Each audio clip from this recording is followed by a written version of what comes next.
యొక్క negative energy blockage వచ్చింది అనుకుందాం. ఇప్పుడు ఇట్లా ఆరా ఉంటుంది కదా, ఈ ఆరాకి ఈ ప్లేస్ లో చిల్లి పడింది. మనం పదే పదే ఆ వ్యక్తి మన దగ్గర కలుస్తున్నాడు, మాట్లాడుతున్నాడు, మనకు అవేర్నెస్ లేకుండా మన ఎథరిక్ బాడీకి వచ్చింది. ఎథరిక్ బాడీ నుంచి ఎథరిక్ బాడీ స్టోర్ చేసుకోలేదు కాబట్టి ఆరా దగ్గరికి వెళ్ళింది. సో ఫర్ ఎగ్జాంపుల్ ఇక్కడ వచ్చింది అంటే హార్ట్ చక్ర దగ్గర ఇక్కడ వచ్చింది అనుకున్నాం, చిల్లి పడింది అనుకున్నాం. ఇప్పుడేమవుతుంది, ఈ యొక్క ఆ ఆరా ఎక్కువ చిల్లి పడిన తర్వాత ఏమైందంటే దీని నుంచి ఇన్నర్ ఎథరిక్ బాడీ లోపలికి పంపిస్తుంది. ఇప్పుడు బాడీ పార్ట్స్ ఉన్నాయి కదా, బాడీ పార్ట్స్ లోపల బాడీ పార్ట్స్ దగ్గర ఇన్నర్ ఎథరిక్ లేయర్ ఉంటదని చెప్పా కదా నేను. అది ఎప్పుడైతే కుంచుకుపోతుందో మనకు డిసీజ్ వస్తుంది. సో ఏం చేస్తుంది, ఈ ఈ ఔటర్ ఆరాలో ఏదైతే ఉందో చిల్లి పడిందో ఇంకా అక్కడ స్టోరేజ్ చేసుకోలేకపోతుంది. అది కూడా ఇది కూడా అయిపోయింది. ఆ ప్రొటెక్షన్ ఫీల్డ్ కూడా దెబ్బతినిపోయి ఈ ఇన్నర్ ఎథరిక్ లేయర్ దగ్గరికి వచ్చి అంటే ఆ బాడీ పార్ట్ పైన ప్రొజెక్ట్ చేస్తుంది అనమాట.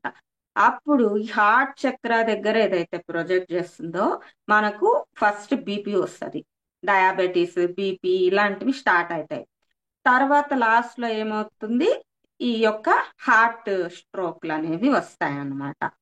సో అలా హార్ట్ స్ట్రోక్ వచ్చిన వాళ్ళకి ఏంటి అనంటే ప్రాబ్లము ప్రతి ఒక్కటి తన హార్ట్ చక్ర తోటి కమ్యూనికేట్ అవుతూ ఉన్నారు. హార్ట్ చక్ర బలహీనంగా ఉంది. సో ఫర్ ఎగ్జాంపుల్ ఒక వ్యక్తి నిన్ను పదే పదే డామినేట్ చేస్తూ ఉన్నాడు. డామినేట్ చేస్తూ ఉంటే మన ఆరా ఏదైతే ఉందో ఇట్లా ష్రింక్ అయిపోతూ ఉంటుంది. ఆ డామినేట్ చేశాడనుకో మనకేమవుతుంది, భయం వస్తుంది.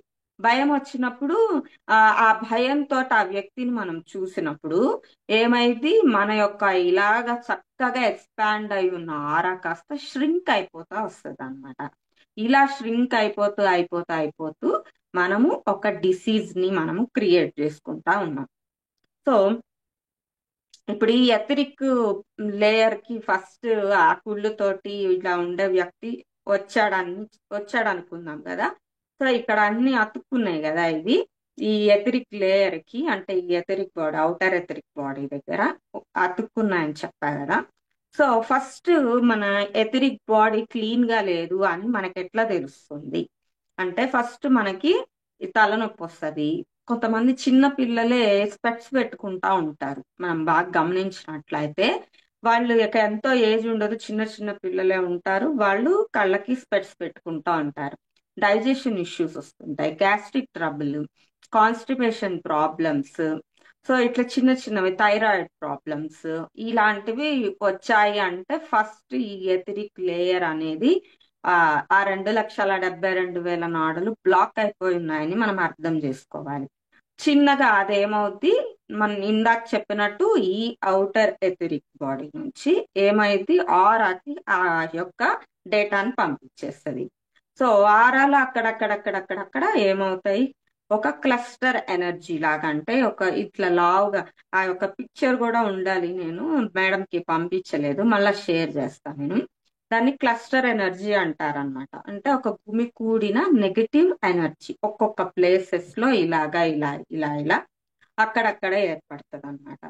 సో దాని నుంచి లోపలికి నెగటివ్ ఎనర్జీస్ వచ్చేసేసి మీ బాడీ పార్ట్స్ చుట్టూ ఉండే ఎథరిక్ లేయర్ ని ష్రింక్ చేసేస్తుంది, అంటే ముడుచుకుపోయేలాగా కుంచుకుపోయేలా చేసేస్తుంది. అప్పుడు ఈ బాడీ పార్ట్ కి మనకి ఒక డిసీజ్ అనేది రావడం జరుగుతుంది అనమాట. అది హార్ట్ దగ్గర వచ్చినప్పుడు హార్ట్ స్ట్రోక్ వస్తుంది. ఇంకో దగ్గర డైజెషన్ మణిపూరక చక్ర దగ్గర స్వాదిష్టాన చక్ర దగ్గర కనుక వస్తే డైజెషన్ ఇష్యూస్ వస్తాయి.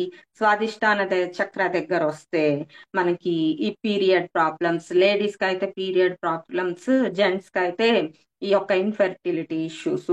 సో ఇవన్నీ కూడా రావడానికి కారణం నీ యొక్క ఔటర్ ఎథరిక్ లేయర్ అనేది క్లీన్ గా లేదు అని మనం అర్థం చేసుకోవాలి.